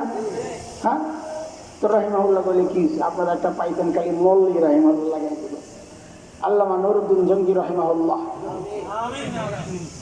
দৌড়ে আমিন করেন আল্লাহ মুরানি যাই আল্লাহ কবুল করেন। মাশাআল্লাহ। নুরুদ্দিন ভাই মাদ্রাসার বাজার করাবে, বোর্ডিং ম্যানেজারকে ডাক দিচ্ছেন, কেউ বাজারে যান, কত লাগবো? হুজুর 5,000 লাগবো। কত?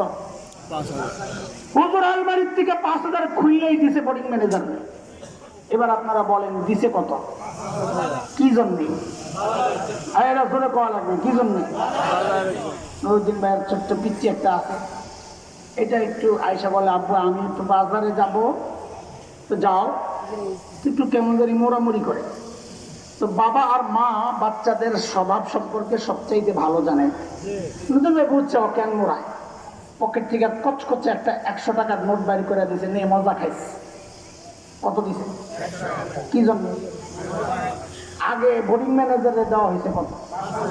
কি জন্যে? জোরে কন। যেই না পিচ্ছিরে 100 টাকা দিয়েছে, পিচ্ছি 360 ডিগ্রির একটা মোড়া মারছে। কি হয়েছে? আরে কি হয়েছে বলবি তো? আশ্চর্য, কি হয়েছে বলবি তো? আমি এমন না, 100 টাকা নেই। কত লাগবে? 5,000। কত? কেন 5,000? হুজুরে দিছ? হুজুর তো বাজারে যাবে, আমিও তো বাজারে যাবো, সমান অধিকার। আচ্ছা আপনারাই বলেন, এই যে পিচ্ছি 5,000 চাইলো সমান অধিকারের নামে, এই দাবিটা যৌক্তিক না অযৌক্তিক? শিশু সুলভ পাগলামি, পাগলামি কিনা? আরে বলেন পাগলামি কিনা? তাইলে নারী এবং ছেলে এবং মেয়ের সমান অধিকার এই চাওয়াটাও একটা পাগলামি। কেন? একটু বুঝুন। আল্লাহ ছেলেকে ভাগ দিছেন 2টা, বলেন তো। মেয়েকে ভাগ দিছেন, ঠিক করে বলেন, ছেলের ভাগ, মেয়ের ভাগ। আল্লাহ ছেলেকে ভাগ 2টা দিলেও দায়িত্ব দিছেন 4টা। কয়টা? মেয়েকে ভাগ দিছেন কয়টা? দায়িত্ব আমি যেমনি বলি ওইভাবেই বলবেন, তাইলে সংশয়বাদীদের কলিজায় যায় আঘাত করলে যদি একটু সংশয়টা দূর হয়। বলেন ভাগ দিছেন কয়টা? দায়িত্ব 0। উচ্চারণ সহি হয় নাই, এমন ভাবে বলবেন যেন কলিজায় যায় লাগে। বলেন তো ভাগ দিছেন কয়টা? দায়িত্ব 0। সাবাস, এবার উচ্চারণ হয়েছে। আল্লাহ ছেলেরে ভাগ দিছেন কয়টা? 2টা। দায়িত্ব 4টা। মেয়েরে ভাগ দিছেন কয়টা? 1টা। দায়িত্ব 0। সাবাস। ছেলেরে ভাগ দিয়েছেন 2টা, দায়িত্ব 4টা। কেমনে কি হুজুর বুঝলাম না? হা, বুঝাইতেই তো আসছি। আল্লাহ ছেলেকে 2 ভাগ দিয়ে বলতেছেন, ও ছেলে, তুমি যদি স্বামী হও তো স্ত্রীর ভরণ পোষণের দায়িত্ব তুমি স্বামীর। 1। ও ছেলে, তুমি যদি বাবা হও তো কন্যার ভরণ পোষণের দায়িত্ব তুমি বাবার। 2। ও ছেলে, তুমি যদি সন্তান হও তো মায়ের ভরণ পোষণের দায়িত্ব তুমি সন্তানের। 3। ও ছেলে, তুমি যদি ভাই হও, বাবা নাই, তো বোনের ভরণ পোষণের দায়িত্ব তুমি ভাইয়ের। বলেন ভাগ কয়টা? 4টা। দায়িত্ব 4টা। ভাগ কয়টা? 2টা। দায়িত্ব 4টা। মেয়েরে আল্লাহ ভাগ দিয়েছেন কয়টা? 1টা। দায়িত্ব 0। 0 কেমনি? ও মেয়ে, তুমি যদি কন্যা হও তো তোমার ভরণ পোষণের দায়িত্ব তোমার বাবার। ও মেয়ে, তুমি যদি স্ত্রী হও তো তোমার ভরণ পোষণের দায়িত্ব তোমার স্বামী। ও মেয়ে, তুমি যদি মা হও তো তোমার ভরণ পোষণের দায়িত্ব তোমার ছেলের। ও মেয়ে, তুমি যদি বোন হও তো তোমার ভরণ পোষণের দায়িত্ব তোমার ভাইয়ের। খরচ নাই কিচ্ছু। আল্লাহ ভাগ দিয়েছেন কয়টা?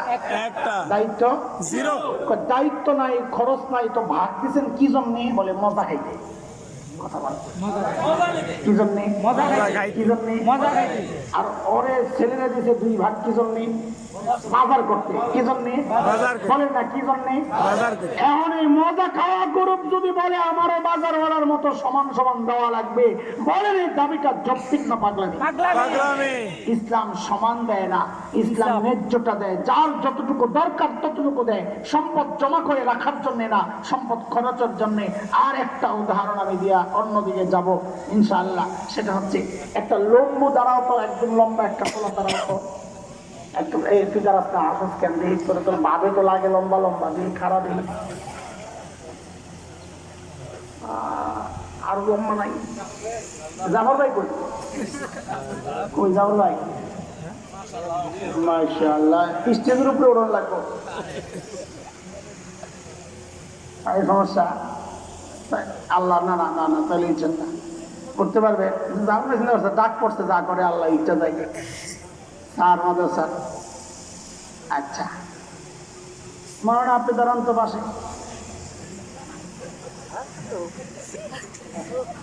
তুমি ওঠো তো, জলদি জলদি ওঠো না, উপরে ওঠো না, ওদিক দেবো আর একটু চাপেন, এটা জায়গা দেবে না, চাপেন।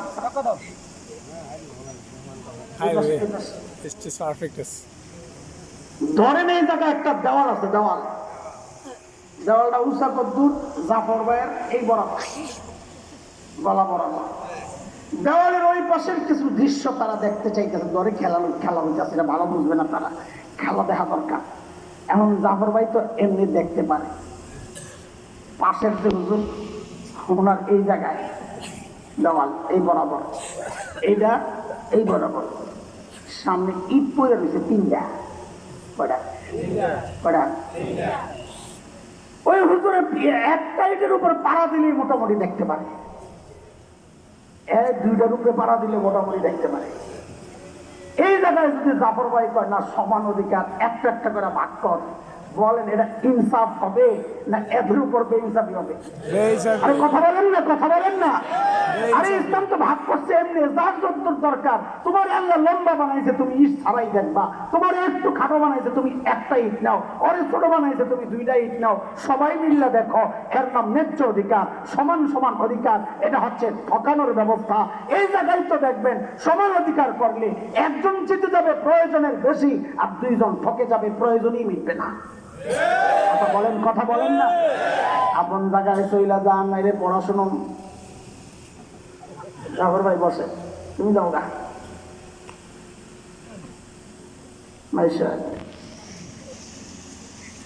শরীয়তের বিধানগুলো এমন যৌক্তিক, কিন্তু ওরা এই অযৌক্তিক দাবিগুলো আমাদের উপর চাপায়া দিতে চাচ্ছে নারী স্বাধীনতা আর নারী অধিকার আর সমান অধিকারের এই শয়তানি স্লোগান দিয়া।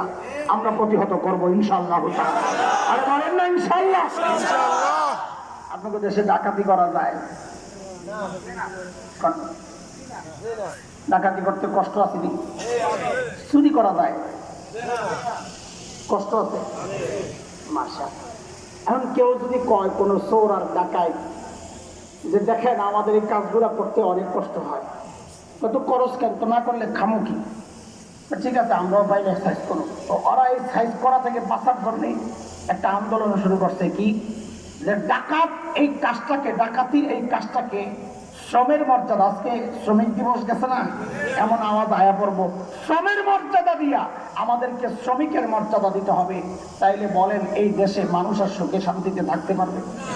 কারণ যেখানে ইচ্ছে ডাকাতি করতে যাবে, মারতে গেলে ধরতে গেলে বলবে আমি ডাকাতির শ্রমিক, এটা রাষ্ট্রে বৈধ একটা জিনিস। এই কাজটা যদি কেউ দাবি করে, আপনারা মানবেন? কথা বলেন, মানবেন? কেন মানবেন না? সমাজ নষ্ট হয়ে যাবে, সমাজের নিরাপত্তা শেষ হয়ে যাবে। ওরা কি আবেদন করছে জানেন? ওরা আবেদন করছে যে যে সমস্ত ব্যবসা নারীরা আছে, প্রতিটা দেহ ব্যবসা করে যারা, ওদের এই কাজটাকে শ্রমের মর্যাদা দিয়া প্রতিটাকে শ্রমিকের মর্যাদা দিতে হবে। তার মানে শ্রমিকের মর্যাদা দেওয়া মানে হচ্ছে এই কাজটাকে বৈধতা দেওয়া। আল্লাহ বলেছেন এর কাছেও যাইবা না, এটা হারাম। শরীয়ত কয় হারাম, ওরা কয় একটা স্বীকৃত কাজের মর্যাদা দিতে হবে। নাউযুবিল্লাহ। এতে করে কি হবে? আপনি বাজারে দোকান দিচ্ছেন, পাশের দোকানে গোস্ত বেচতেছেন, আরেক দোকানে একজন শাটার লাগায় ভেতরে জেনা করবে পয়সার বিনিময়। এই তুমি এখানে কি করো আকাম কুকাম? খবরদার, আকাম কুকাম বলবা না। তুমিও একটা শ্রম দিয়া কাম করতেছ, আমিও একটা শ্রম দিয়া ব্যবসা করতেছি। আরে বুঝতেছেন কিছু ঘটনা কোন দিকে যাইতেছে? বুঝতেছেন কিছু? তখন আর জেনার বিরুদ্ধে কেউ কোনো কথা বলতে পারবে না। দোস্ত, এই প্রস্তাবও করা হয়েছে নারী সংস্কার কমিশনের ওই প্রস্তাবে। নাউযুবিল্লাহ পড়েন না একটু? আরো আছে বহুত কিছু। বউয়ের সাথে যারা সংসার করতেছেন, বাচ্চারা আছে, আমি ভাইকে বলতে চাই না, সবসময় সবার মন মেজাজ একরকম থাকে না। কোনোদিন বউয়ের চাহিদা থাকে, কোনোদিন স্বামীর চাহিদা থাকে, অনেক সময় উভয়ের চাহিদা থাকে। এরা আবেদন করছে যদি বিবির অমতে তার সাথে মেলামেশা করা হয়, এটাকে বৈবাহিক ধর্ষণ এই স্বীকৃতি দেওয়া। এটা কি? এটা বৈবাহিক ধর্ষণ। একটা ধর্ষণ হচ্ছে বিবাহ ছাড়া, এটা হচ্ছে বৈবাহিক ধর্ষণ। স্বামী বলে স্ত্রীর ধর্ষণ করতেছে। এখন কি হবে? যে কোনো স্ত্রী আপনার লগে কাজে লাগছে, যাই আজকে আমি বৈবাহিক ধর্ষণের শিকার হয়েছি, আমারে আমরা কই যদি স্ত্রীরে তার অমতে তার সাথে মেলামেশা করলে এটা বৈবাহিক ধর্ষণ হয়, তাহলে কোন স্ত্রী যদি স্বামীর জোর করে মার্কেটে লইয়া যায়, এটাও তো বৈবাহিক ডাকাতি। কথা কন না, কথা কন না। আমি যাতে মোট তাই খাইতে হইব, আমি আলুর ভর্তা দিয়ে খাওয়াবো তাই খাইতে হইব। কেউ যখন আমার গোস্ত দেওয়া লাগবে, তাহলে আমরাও কি দাবি করতে পারি না বৈবাহিক ডাকাতি? আরে কথা বলেন না। চিন্তা করতেছেন আমাদের সামাজিক যে কালচার সব ধ্বংস করে ঘরে ঘরে আগুন জ্বালায় দেওয়ার চেষ্টা হচ্ছে। আপনার ঘরের শাসককে, পরিচালককে, আর রিজালু কাওয়ামুনা আলান নিসা, শরীয়তের আইনে যার রিজালু কাওয়ামুনা আলান নিসা, সংসার পরিবার চালাবে কে? পুরুষ। কে? বলেন কে? পুরুষ। বিধানকার আল্লাহ। এই বিধান আমগুপরে আল্লাহ চাপাইছেন যে আপনার কি মনে হয় নারী ঘরে ঠকাইছেন না বাঁচাইছেন? বাঁচাইছে। হ্যাঁ, ওরা ঠকতে চায়, বাঁচতে চায় না। সমান অধিকারের নামে ওরা চায় সংসারে স্বামী যেমন শাসক, স্ত্রীও তার শাসক। তাইলে আমাদের জিজ্ঞাসা, এই যে সমান অধিকার করো, তো যদি এই আইন পাস করো, তাহলে আমরা যদি দাবি ওঠাই পেটের মধ্যে বাচ্চা 1 বছর জামাই নিব, 1 বছর বউ নিব, কথা কয় না, কথা কয় না। সমান অধিকার না তো বউ একটা পেটের মধ্যে বাচ্চা কি জন্য নিব? বেড়া তুইও নিবি। হ্যাঁ, একদিন বউ দুধ খাওয়াইবো, একদিন বেড়ায় দুধ খাওয়াইবো। 1 বছর খরচ বউ দিব, 1 বছরের খরচ জামাই দিব। বিয়া করছে 2 জন না 1 জন? 2 জন। কয়েকজন? বিয়া কয়জনের হয়? 1 জনের হয় না 2 জনের হয়? কথা কর। মোহর দেয় কে? স্বামী। কেন? একলা নুরুদ্দিন কিল্লার মোহর দিব? নুরুদ্দিনের বউ মোহর দেওয়া লাগবে, কথা কয় না। সমান অধিকার তো উভয় পক্ষ মোহর দেওয়া লাগবে। নুরুদ্দিন ভাই যদি 5 লাখ, তুমিও দিবে 5 লাখ, কথা বলে। আরে কথা বলে। হ্যাঁ, খরচের ব্যাপারেও সমান অধিকার চাই, মোহরের ব্যাপারেও সমান অধিকার চাই, সন্তান লালন পালনের ব্যাপারেও সমান অধিকার চাই। বেড়া তুই খালি বাইরে করবি কেন? একদিন বাচ্চা করে তুই পালবি, একদিন বউ পালবে, একদিন বউ বাইরে যাবে, একদিন তুই বাইরে যাবি। সমান অধিকার চাল যখন সব জায়গায় আন, খালি সম্পদ বন্টনের ক্ষেত্রে আর মাতব্বরি করার ক্ষেত্রে সমান অধিকার, এইটা মানা যাবে না। যদি কয় না তাহলে ওইটাও মানবো না, আমরা বলি তো ওটাও মানি না, আমরাও তোরটা মানবো না, তুইও আমারটা মানবি না। মানবো কাটটা? জমিন যার শাসন, জমিন যার। বলে কি মোল্লারা বলে বাংলাদেশে শরিয়া আইন কায়েম করবে, এইটা বাংলাদেশে সম্ভব না। বাংলাদেশ ইসলামী রাষ্ট্র না, এখানে শরিয়া আইন চলবে না। বৈশা মুলা চষতে থাকো, আমরা আমাদের প্রস্তুতি নিচ্ছি ইনশাআল্লাহ। ইনশাআল্লাহ জুলাই আগস্ট বিপ্লবের পর আমরা বুকে আশা বেঁধেছি, কারণ আমরা দেখেছি যে যুবকরা দুনিয়ার স্বার্থের জন্য নিজের বুকটা পুলিশের নলের সামনে পেতে দিতে পেরেছে। আমরা বিশ্বাস করি ওই দেশের যুবক ইসলামী শরিয়া প্রতিষ্ঠার জন্য নিজের জীবনটা কোরবান করতে প্রস্তুত থাকবে। ওরা আমাদেরকে হুমকি দেয়, পাশের দেশ মাঝে মাঝে হুমকি দেয়, ঢুকে দেবো একটা ভাব। আমি কই সাহস করে ঢুকে না জানি, সাহস করে ঢুকে যা, খেলা হবে ইনশাআল্লাহ, খেলবো ইনশাআল্লাহ। আমরা খেলতে চাই। ছোটবেলা থেকে যে জিহাদি চেতনা কলিজায় লালন করছি, তোরা না ঢুকলে সেটা প্রয়োগ আর বাস্তবায়নের সুযোগ তো পাচ্ছি না। আমার দেশ দখল করবা ঘোড়ার দিন আমরা মুসলমান স্বপ্ন দেখি ইনশাআল্লাহ খুব শিগগির দিল্লির লালকেল্লায় আবারও কালিমার পতাকা পথ করবে। সেই সোনালী সূর্য উদিত হওয়ার সময় এসেছে। বলে কেমনে বলো? বলে দুনিয়া দেখে বলছি। কি দেখলা? তুইও তাকায়া দেখ, সিরিয়ায় কালিমার পতাকা উঠে গেছে, আফগানিস্তানে কালিমার পতাকা উঠে গেছে। খোদার কসম, একদিন বাংলার জমিনে কালিমার পতাকা উঠবে ইনশাআল্লাহ। জমিনে আল্লাহর দিন কায়েম হবেই হবে ইনশাআল্লাহ। কথা বলে একজনে যদি যুদ্ধ করতে হয় যুদ্ধ হবে ইনশাআল্লাহ, রক্ত দিতে হয় রক্ত দিতে হবে ইনশাআল্লাহ। কথাটাই ইনিল হুকমু ইল্লা লিল্লাহ, জমিন যার শাসন চলবে তার ইনশাআল্লাহ। বলে জমিন যার শাসন চলবে। আমরা চাই কি চাই না? আল্লাহর জমিনে কোরআনী হুকুমত চাই কি চাই না? যদি চাই তাহলে এখন আর টুপি ভাগ করার সময় নাই। গোলডাঙ্গা লম্বাটা ভাগ করা, সময় নাই। রঙিন না সাদা ভাগ করা, সময় নাই। তারায়া মিলাদ না বৈশা মিলাদ ভাগ করার, সময় নাই। বুকে হাত না নাভির নিচে হাত ভাগ করার। সময় নাই। কথা বলেন, কথা বলেন। এখন আর সেই সময় নাই। কেন নাই? ওরা একতাবদ্ধ হয়েছে ইসলাম নিশ্চিহ্ন করার জন্য। আমাদেরকে একতাবদ্ধ হতে হবে ইসলামী হুকুমত প্রতিষ্ঠার জন্য। কাজেই ইসলামপন্থী যেই সামনে আসুক, মার্কা দেখবো না, দল দেখবো না, আল্লাহর জমিনে আল্লাহর দিন কায়েমের জন্য আমরা তার পক্ষে দাঁড়ায় যাবো ইনশাআল্লাহ। ইনশাআল্লাহ। ইনশাআল্লাহ, ইনশাআল্লাহ। ইনশাআল্লাহ, ইনশাআল্লাহ। চলে গেছি কথায়, আল্লাহ জানে। হাসরের মাঠ থেকে আয় বসছি বাংলাদেশে। এই হাসরের মাঠে মানুষের ভাগ হবে কয়টা? কয়টা? 4টা। এক নাম্বার বিনা হিসাবে, আরেকটা বিনা হিসাবে। কেন হিসাব হবে না? পাল্লা একটা, একজনের নেকির পাল্লা খালি, সে বিনা হিসাবে। জান্নাতি। আরেকজনের গুনার পাল্লা খালি, সে বিনা হিসাবে। আর রয়েছে কয়টা? 2টা। এই দুইটার এক পাল্লাই নেকি, আর এক পাল্লায় গুনাহ, দুইটাই আছে। বোঝা গেল এই দুই গ্রুপ মুসলমান। কেন? কারণ কাফেরের নেকির পাল্লায় একটাও নেকি থাকবে না। কুফরের কারণে তার সমস্ত আমল কি বাতিল হয়ে যাবে। কাজে আমল নেকির পাল্লায় আছে মানে হচ্ছে সে মুসলমান। এখন বেশি না কম এটা দ্বারা ফয়সালা। সূরা কারিয়া, ভাই লাগবে না, আমি লাগলে দিব। সূরা কারিয়াতে আল্লাহ তাআলা বলেন, فَأَمَّا مَنْ ثَقُلَتْ مَوَازِينُهُ فَهُوَ فِي عِيشَةٍ رَاضِيَةٍ وَأَمَّا مَنْ خَفَّتْ مَوَازِينُهُ فَأُمُّهُ هَاوِيَةٌ। আল্লাহ বলেন, যার নেকির পাল্লা ভারী সে জান্নাতি। আল্লাহু আকবার বলেন না। যার গুনার পাল্লা ভারী, নেকির পাল্লা হালকা, সে জাহান্নামে। বলে কয় না জাহান্নামে। এখন বিষয় হলো নেকির পাল্লা ভারী হয় কেমনে, গুনার পাল্লা হালকা হয় কেমনে, এটা তো জানা দরকার না। এটা আমরা ওই গ্রুপে পড়ে যাবো, জানা দরকার না। নেকির পাল্লা ভারী করার খোদাই অনেক পদ্ধতি আল্লাহ আমাদেরকে দিয়েছেন, দয়া করছেন। দয়া বান্দা, অল্পতেই নেকির পাল্লা ভারী করার ব্যবস্থা নিয়ে কি কয়েকটা বুঝাই। আসলে এগুলো বলা উদ্দেশ্য না, বলা অন্যটা উদ্দেশ্য। একটা আছে অটো সিস্টেমে নেকির পাল্লা ভারী হয়ে যায়। কি সিস্টেমে?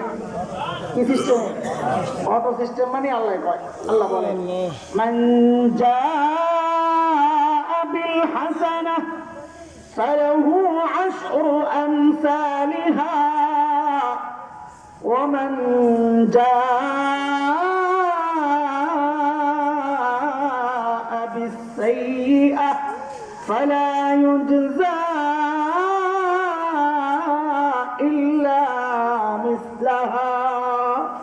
আল্লাহ বলেন যে নেকি করবে একটা, আমি আমল নামায় উঠায়া দিব 10টা। সুবহানাল্লাহ। আরো জোরে বলেন আল্লাহু আকবার। আল্লাহু আকবার। নেকি করবে একটা, উঠবে কয়টা? 10টা। গুনাহ করবে একটা, উঠবে 1টা। বলেন, গুনাহ করবে একটা, উঠবে 1টা। তাহলে বুঝছেন কিনা জিজ্ঞেস করি। নেকি করছে একটা, গুনাহ করছে 2টা, পাল্লা কোনটা ভারী হবে? নেকি। কোনটা? নেকি। কেন? কত? আমি দুই পাশে 10 আর 2 সবার 10 আর 2। গুনাহ করছে 9টা, নেকি করছে একটা, কোনটা ভারী? নেকি। কেন? কত? এই তো বুঝছেন, মাশাআল্লাহ। কিন্তু আমাদের হালত হইল, আমরা গুনাহ করি 20টা, নেকি করি একটা। এবার হইছে কয়টা? 20 আর 10। আমরা পাল্লা ভারী হবো কেমনে? তো আল্লাহ কয়টা তোর জন্য আরো কিছু ব্যবস্থা দিতেছে, দেন। আল্লাহ অনেক ব্যবস্থা রাখছে। আমি সময় কম, আমার আরেক জায়গায় যাইতে হইব, মানে বয়ানের জন্য না, মানে বয়ানেরই একটা আরেক সাইডে যাইতে হইব। আসল কথায় সেটা হইলো আল্লাহ তাআলা যেটা বলেছেন তা বোঝার জন্য আগে একটা উদাহরণ শুনে। আপনাকে রায়পুর বাজারে একটা দোকানে হঠাৎ একটা অফার দিছে, মূল্যহ্রাস বুঝলেন, দাম কমাইয়া দিচ্ছে। কি মূল্যহ্রাস? যে 200 টাকায় একটা শার্ট কিনলে 20টা শার্ট ফ্রি। এটা কোনো কথা হইলো? শার্টের দাম কত? 200। কয়টা ফ্রি? 20টা। কি অবস্থা হইব দোকানের? কত দোকান ভেঙে নেবো, তাই না? মারামারি লাগবো কিনা? কথা বল না। আল্লাহ তাআলা বলেন, আল্লাহর নবীর মাধ্যমে আমাদেরকে জানাইছেন, আমি এমন এক দোকান দিচ্ছি তোমাদেরকে, রমজান আল করিম, রমজান মাস। নবী বলেন, মান আদ্দা ফীহি ফারিয়্যিদা কানা কামান আদ্দা 70 ফারিয়্যিদাতান ফীমা সাওয়া। রমজান এমন এক সময় তুমি ফরজ আদায় করবা একটা, আল্লাহ বোনাস দিবেন 69টা। তাহলে টোটাল কত হইল? বোনাস পাইছে কয়টা? করছে একটা, টোটাল কয়টা? তাহলে একটা ফরজ আদায় করলে আমল নামায় উঠবে কয়টা? 70। আচ্ছা, আপনার রাখালিয়া বাজারে একটা দোকান আছে, রূপার দোকান। কি দোকান? কথা কয়। কিন্তু এই দোকানের একটা অনন্য বৈশিষ্ট্য আছে। কি বৈশিষ্ট্য? যে এই দোকান থেকে কেউ রূপা কিনা বাড়িতে গেলে যায় দেখে শোনা কি একটা অবস্থা। আচ্ছা, কত অবস্থা করবো কি এই দোকানে? মানুষে মাড়ি মুড়ি খাই দেবে, ঠিক আছে? এই দোকানের মাড়ি মুড়ি খাই নেবো, যদি বাইরে গেলে বাথরুমে গেলে যদি ছন্ন যাবে এই নিয়তে মাড়িও সবাই খাই নেবে। আরে কথা কর না। আল্লাহ নবী বলেন, হাত রমজান মাস এমন এক দোকান, তুমি আদায় করবা নফল, আমল নামায় আল্লাহ উঠায়া দিবেন ফরজের সওয়াব। এই কিরে বান্দা, খবর কি? পাল্লা ভারী হয়েছে নি? কয় হয় নাই, গেছে কারণ না শেষের দিকে। আল্লাহ জানাইয়া দিছেন, যাহ তোরে একটা বিশেষ রাত দিলাম, লাইলাতুল কদর। দিলে তুই আমল করবি এক রাত, আমি আমল নামায় উঠাইয়া দিব 1000 মাসের চেয়েও বেশি সওয়াব। সুবহানাল্লাহ। কিরে কাম শাসস নেই? কাল্লা ঘুমাইয়া গেছিলাম, ফেসবুক চালাইতে চালাইতে ঘুমাইয়া গেছি। তুই পড়া কপাল, কি করবি? কিন্তু সে পয়সা জোগা, জোগাইয়া হজমরায় আইসা পড়। আমার ওখানে একটা বিশেষ ঘর আছে, মসজিদুল হারাম। গেলে তুই নামাজ পড়বি 1 রাকাত, আমি আমল নামায় উঠাইয়া দিব 1 লক্ষ রাকাত। সুবহানাল্লাহ। দেখছেন নি কারবার? পাল্লা ভারী করার খোদাই পদ্ধতি এগুলা। নামাজ পড়বে কয় রাকাত? উঠবে কয় রাকাত? আচ্ছা, ওইটা যদি রমজান মাসে হয় কত হইল? 70 লক্ষ। আর ওটা যদি লাইলাতুল কদরে হয়, রমজানের কারণে 70 গুণ বেশি, মসজিদে হারামের কারণে 1 লক্ষ বেশি, 70 লক্ষ। আর লাইলাতুল কদর হওয়ার কারণে 1000 মাসের চেয়ে বেশি, 1000 মাসের চেয়ে বেশি 70 লক্ষ পূরণ। কত হইব কয় হিসাব? কারণ সামনেরটা হইলো বেশি। কত বেশি আল্লাহ জানে। আসেনি কোনো ক্যালকুলেটর? আল্লাহু আকবার। খবর কি? কয় গেছে গা? এটা এতটাই আমার কাছে আসেনি। নবী রহমতের নবীর মায়া লাগছে, কয় সন্ত করে 2টা কালিমা শিখাইয়া দিই, 2টা তাসবিহ শিখাইয়া দিই। বুখারীর শেষ হাদিস, 2টা তাসবিহ শিখাইয়া দেই। আল্লাহর কাছে খুব পছন্দের এই 2 তাসবিহ। বলে এই 2 তাসবিহ খালি তোর পাল্লায় রাখবি, সাথে সাথে পাল্লা ভারী হয়ে যাবে। সুবহানাল্লাহ। সেই 2 তাসবিহ পড়েন, সুবহানাল্লাহি ওয়া বিহামদিহি, সুবহানাল্লাহিল আযীম, সুবহানাল্লাহি ওয়া বিহামদিহি, সুবহানাল্লাহিল আযীম। নবী বলেন, পাল্লায় রাখার সাথে সাথে পাল্লা ভারী। তাহলে আচ্ছা শুনেন, পাল্লা ভারী করার কত পদ্ধতি আছে, কিন্তু এগুলো আমার বলার মাকসাদ না। এই হলো আসল জায়গায় আইছি। মনোযোগ লাগবে যে একটু। আসেনি মনোযোগ? পরীক্ষা নিয়ে মনোযোগ। আবার তো ফেল করবেন, শেষ করবেন না? অত পাস ফেল করলো, পাস দিয়ে আমি বড় চালাক হয়ে গেছে। ইনশাল্লাহ বললে পাস করতেন, এখন তো ফেল করার সম্ভাবনা। আচ্ছা দেখি তাও আমরা। আচ্ছা দেখেন তো একটু, আপনারাও খেয়াল করেন মনোযোগ আছে কিনা। আচ্ছা, কে কে ঘুমাইছেন একটু হাত উঠে দেখান তো। আল্লাহু আকবার। মাশাআল্লাহ, 100 ও মজলিস পাওয়া যায়, সবাই হাত উঠায় লাই। বুঝা গেল পুরোপুরি মনোযোগ আছে। আল্লাহ শুকর, আলহামদুলিল্লাহ। তাইলে বলা যায়। দেখেন সূক্ষ্ম কথা, এই জন্য একটু কানেক্টেড আপনার সাথে হইলাম, কানেক্ট হইলাম। নেকির পাল্লা ভারী না হালকা, এটা আমল কম আর বেশি দিয়া নির্ধারিত হয় না। কথাটা আগে মুখস্থ করেন, পরে বুঝাইতেছি ইনশাআল্লাহ। নেকির পাল্লা ভারী না হালকা, এটা আমল কম আর বেশি দিয়া নির্ধারিত হয় না। বলে তো কি দিয়া নির্ধারিত হয়? বলে পাশের পাল্লা দিয়া। কি দিয়া? অনেকেই বুঝেন নাই, অনেকে বুঝে গেছেন। এবার যারা বুঝেন নাই তারা বোঝেন। ধরেন নেকির পাল্লায় নেকি আছে কি পরিমাণ, তো গোটা বাংলাদেশটার যেই ওজন ওই রকম ওজনের নেকি আপনার নেকির পাল্লায়, বেশি না কম? তাহলে এত বেশি আমল দিছে, পাল্লা ভারী না হালকা? এখনো বলার সময় হয় নাই।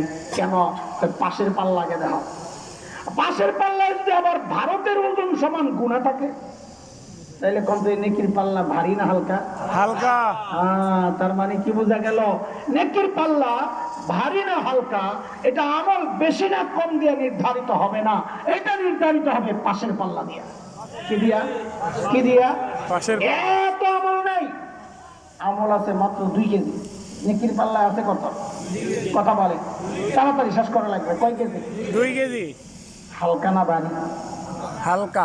বলার সময় হয় নাই, এখনো বুঝেন নাই? তাহলে ভালো করে বলেন, আবার জিজ্ঞেস করি, নেকির পাল্লায় নেকি আছে কয় কেজি?